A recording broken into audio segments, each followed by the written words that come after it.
खान ने इतने लोग मारे थे कि पूरी दुनिया का मौसम ही बदल गया। ये वो लम्हा था जिसने तारीख बदल दी, लेकिन शायद आप इसके बारे में नहीं जानते। 13वीं सेंचुरी में जंगीज खान ने एशिया और यूरोप का बड़ा हिस्सा फतह कर लिया। उसने ख्वारिज़म अंपायर, जिन डायनास्टी और रशिया तक के एरिया में जंगें लड़ी। हर जगह जहां गया तबाही मचा दी। ये जंगीज खान एक विकसी जंगजू था या एक गलत समझने वाला जीनियस, क्योंकि एक एस्टीमेट के मुताबिक तकरीबन 4 करोड़ लोग, मतलब 40 मिलियन लोग, जो उस वक्त की दुनिया की 10% पॉपुलेशन थी, उसकी फताहत में मार दिए गए। लेकिन इस कहानी में एक अजीब एस्पेक्ट ये था कि इन जंगों के बाद बहुत सी जमीनें बेकार हो गए, खेत वीरान हो गए, गांव खाली हो गए और लोग या तो मर गए या भाग गए। फिर क्या हुआ? नेचर ने टेक ओवर कर लिया। जहां लोग नहीं रहे वहां जंगलात दोबारा उगने, नए फॉरेस्ट हवा से कार्बन डाइऑक्साइड एब्जॉर्ब करते गए। इस मैसिव रिफॉरेस्टेशन की वजह से ग्लोबल कार्बन डाइऑक्साइड का लेवल गिर गया और पूरी दुनिया का टेम्परेचर आहिस्ता आहिस्ता कम होने लगा। साइंटिस्ट कहते हैं कि ये इफेक्ट तकरीबन 100 साल तक चला और शायद यही लेटर आइस एज का स्टार्टिंग पॉइंट बना, एक लंबे अरसे तक चलने वाली ग्लोबल ठंडक। आपने उसके बहुत से अफसाने सुने होंगे, लेकिन अब जानिए जंगीज खान की असल कहानी।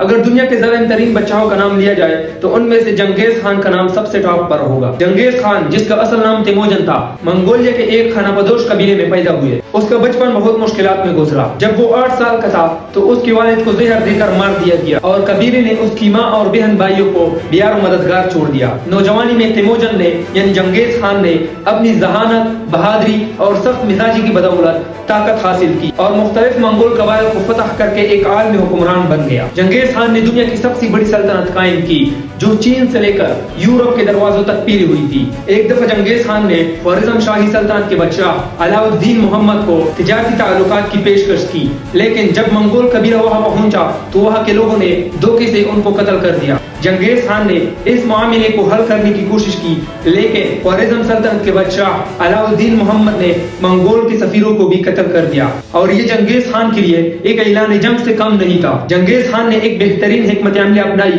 और 2 लाख मंगोल फौजों के साथ ख्वारिज़म पर हमला किया। जंगीज खान ने सबसे पहले ख्वारिज़म के एक मशहूर शहर बुखारा पर हमला किया और चंद ही दिनों में बुखारा को फतह कर लिया। जंगीज खान ने मस्जिद में दाखिल होकर ऐलान किया कि मैं खुदा का अजाब हूँ, अगर तुम लोगों ने ज्यादा गुनाह ना किए होते तो आज मैं तुम पर नहीं आता।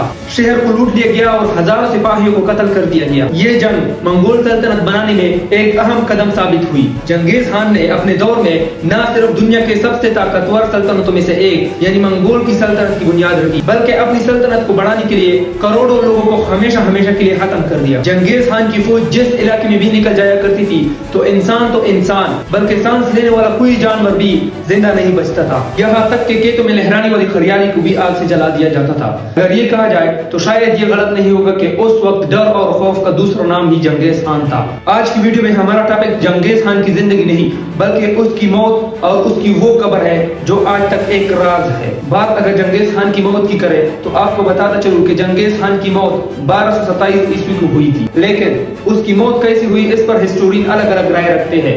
लेकिन एक कॉमन चीज जिस पर सारे हिस्टोरियन एक कॉमन राय रखते हैं वो ये है कि मरने से पहले जंगीज खान ने अपने बेटे और गुलामों को ये नसीहत की थी कि मरने के बाद मुझे दुनिया की एक ऐसी खुफिया जगह पर दफनाया जाए जहां कोई इंसान लाख कोशिशों के बावजूद भी ना पहुंच सके, यानी एक ऐसी जगह पर दफनाया जाए कि वहां पर इस दुनिया का इंसान किसी भी तरह पहुंच ना सके। और यकीनन जंगीज खान के मरने के बाद उसके बेटे और गुलामों ने इस नसीहत पर अमल की और एक खुफिया जगह में दफनाया। जंगीज खान को एक खुफिया जगह में दफनाने के बाद उसकी कब्र के ऊपर तकरीबन 1000 घोड़ों को दौड़ाया गया ताकि उसकी कब्र जमीन से इस तरह बराबर हो जाए कि दूर से देखने वाले को पता ही न चल सके। जंगीज खान को उसकी कब्र में दफनाते वक्त तकरीबन 40 औरत और 40 घोड़ों को उसके साथ दफना दिया गया था, चूंकि इन मंगोल लोगों का वही नजरिया था जो पहले दौर में मिस्र के लोग रखा करते थे, यानी इन मंगोल उन लोगों का भी ये मानना था कि इंसान मरने के बाद इस दुनिया में जिंदा होकर वापस जरूर आता है, इसलिए जरूरी है कि इंसान के साथ उसकी जरूरी चीजें उसके साथ कब्र में ही दफना दिया जाए, ताकि जब इंसान जिंदा होकर वापस आए तो बिल्कुल उसी तरह ही अपनी जिंदगी गुजार सके जिस तरह वो पहले जिंदगी गुजारता था। यानी उन लोगों का मानना था कि जब दोबारा चंगेज खान जिंदा होकर वापस आएगा तो बिल्कुल उसी तरह अपनी सल्तनत चलाएगा जैसे पहले चलाया करता था। यही नहीं, अगर बात की जाए चंगेज खान की मालो दौलत की तो उसकी सारी मालो दौलत उसके साथ कब्र में दफना दिया गया। लेकिन दोस्तों, तब से लेकर आज तक कोई भी इंसान ये पता लगाने में कामयाब ना हो सका कि आखिर चंगेज खान की कब्र कहाँ पर है। उसके मरने के बाद उसकी कब्र को कितना खुफिया रखा गया था, इस बात का अंदाजा आप यहाँ से लगा सकते हैं कि चंगेज खान की कब्र का जिक्र उन किताबों में भी नहीं मिलता जो उसके दौर के आसपास ही लिखी गई थी। यानी उस दौर में भी इस दुनिया का कोई भी इंसान ये नहीं जानता था कि आखिर चंगेज खान की कब्र कहाँ पर है। कुछ लोगों का मानना ये भी है कि वो कुदरती वसाइल में छोड़ दिया गया या एक ऐसे इलाके में दफन कर दिया गया जहाँ एक आम इंसान का जाना ममनू है। जदीद हिस्टोरियन ने सैटेलाइट से भी इस खबर को मालूम करने की कोशिश की लेकिन नाकाम। बाकी आप इसके बारे में क्या राय रखते हैं, इसके साथ ही मुझे दीजिए इजाजत। अल्लाह हाफिज।